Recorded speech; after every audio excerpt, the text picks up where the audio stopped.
Hissene Habre's trial was historical and at times theatrical.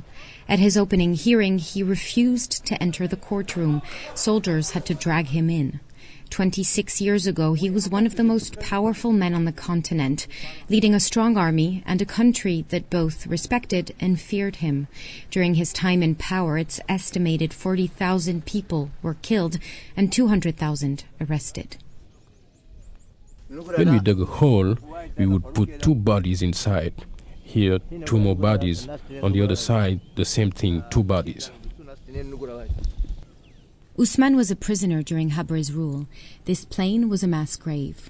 Every day for 2 years, he says he buried at least 6 people. I don't know why people were arrested or executed. People died a lot. What I know is that they accused me of being involved in politics, but this isn't true. I'm just a farmer.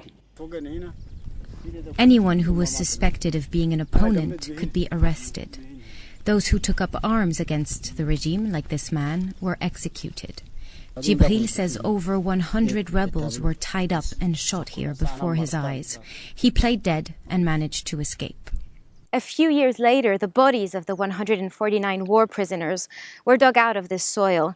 What's been remarkable throughout this trial has been the great number of specific witness accounts and also the existence of physical evidence to corroborate some of those accounts.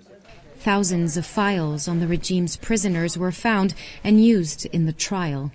Among them, 800 death certificates, including one that says the prisoner died while being forced to reveal certain truths.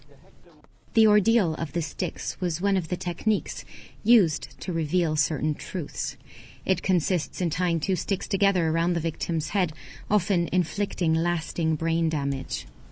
Josué drew several torture techniques for the judges to see.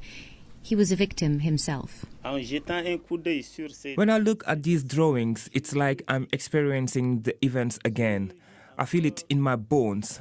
When I draw this part in particular, I remember how they climbed on my back and shouted, "Savage, you can just die." Josué's hands still shake when he draws, but he says the trial has allowed him to start rebuilding his life. On what was known for years as the Plain of the Dead, houses have been erected, the capital is growing and Chadians are slowly moving on. Maud Jullien, BBC News, Ndjamena.